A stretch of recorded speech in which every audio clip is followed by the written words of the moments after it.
धर्म मास कार्तिक पुण्य अर्चन वर्षर 12 मास मध्य कार्तिक मास को पुण्य और धर्मर मास बोली विवेचना कराए। मासरे ग्राम मानकरे सकाळु कार्तिक स्नान करी लोक माने हरिनाम संकीर्तन रे कंपमान होता है। महिला माने तुलसी गछ को प्रत्येक दिन सकाळु पूजा करी संध्यारे आकाश दीप जलाई निजर कार्तिक व्रत पालन करती।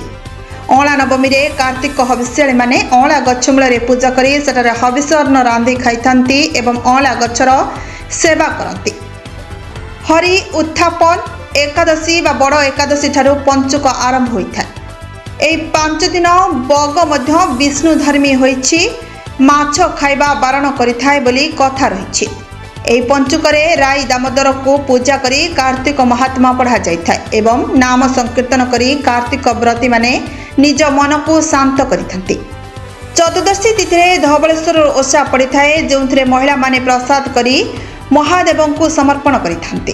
कार्तिक पूर्णिमा रे लोक माने बड़ी भोरु कार्तिक स्नान करी निज धर्म रे डंगा भसाई थांती। डंगा भसाइबा समय अकामा बई पानगुआ थोई पानगुआ तोर मासक धर्म मोर बोली गीत गाई निजर धर्मर डंगा को जलस्रोत रे भसाई दियंती। पूर्णिमा रे देवालय गुड़िकरे श्रद्धालु मानक भिड़ लगी रहे। बहु मनस्कामना नहीं भक्त माने भगवान को प्रार्थना करती। स्थाने स्थाने कार्तिकेश्वर एवं राधाकृष्ण को जुगल मूर्ति पूजा सहित आलोक तोरण सजासजी एवं प्रसाद सेवन और व्यवस्था करा जायछि। कार्तिक मासरे लोक माने विभिन्न प्रकार पुण्यकर्म करने को चेष्टा करिथंती। नमो मातलेश्वराय। मु गणेश्वर विश्वाल परिचालना सदस्य मातलेश्वर ट्रस्ट बोर्ड आउ विशेष भाव में मु जड़े स्वेच्छासेवी ये कहवाक चाहे ये मातलेश्वर मंदिर दीर्घ दिन है आसी समस्त सहयोग कि उन्नति होगी विशेष भाव में जो आकार उन्नति हवा कथा आज पर्यंत हो पारि ना। आम पाखे दीटा प्लांट एक टाटा स्टील एक रुंटा स्टील एमान को आम अनुरोध करूँ किंतु विशेष फल पाइनु।